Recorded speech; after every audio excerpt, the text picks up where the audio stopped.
काम करे लेकिन मैंने किया ये अहंकार न पाले, तो हम इस देश की सच्ची सेवा कर रहे ऐसा होगा। जिन्होंने राम की भक्ति की और धीरे धीरे अहंकार आ गया, उस पार्टी को सबसे बड़ी पार्टी घोषित कर दिया।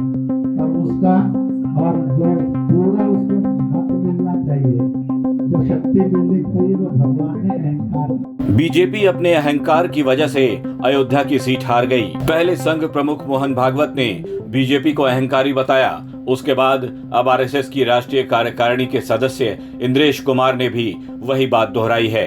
संघ के दोनों ही महानुभावों के बयान से जाहिर हो चुका है कि संघ को बीजेपी की कई बातें अच्छी नहीं लगी, जिसके चलते बीजेपी को चुनाव में बड़ा नुकसान उठाना पड़ा है। काम करे लेकिन मैंने किया ये अहंकार न पाले,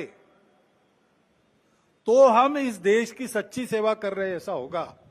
और अपने देश को हम सब लोगों के सच्चे सेवा की आज आवश्यकता है और विश्व को भी आवश्यकता है। भारत का वो जीवन ध्येय है, पूरे विश्व की सेवा। वो करने लायक भारत को खड़ा करना है तो समाज को इस प्रकार बनना पड़ेगा। समाज ऐसे बनेगा तो व्यवस्थाएं और व्यवस्था चलाने वाले लोग अपने आप उसके पीछे पीछे चलकर ऐसा बनेंगे। जिन्होंने राम की भक्ति की और धीरे धीरे अहंकार आ गया, उस पार्टी को सबसे बड़ी पार्टी घोषित कर दिया। और उसका और जो पूरा उसको मत मिलना चाहिए, जो शक्ति मिलनी चाहिए, वो भगवान ने अहंकार के कारण हुआ।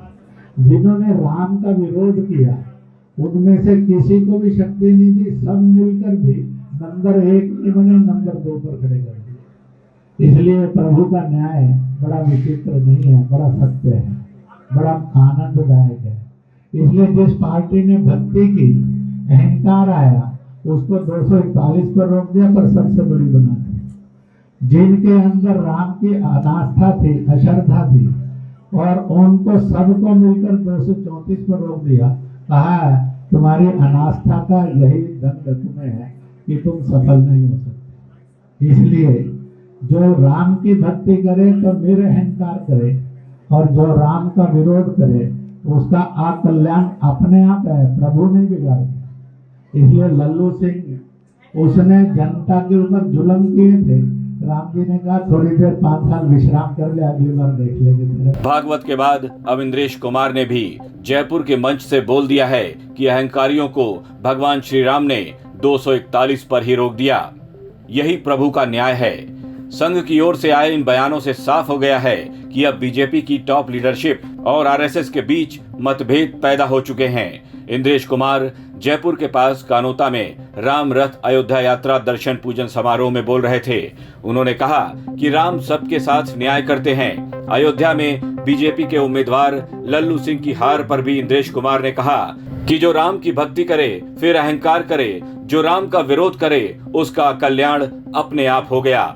लल्लू सिंह ने जनता पर जुल्म किए थे तो राम जी ने भी कहा कि 5 साल तक आराम करो, अगली बार देख लेंगे। संघ की ओर से आए इन बयानों के बाद अब बीजेपी में खलबली मची हुई है। जल्द ही बीजेपी के कई बड़े नेता मोहन भागवत से मुलाकात की तैयारी कर रहे हैं। ब्यूरो रिपोर्ट, राजस्थान तक।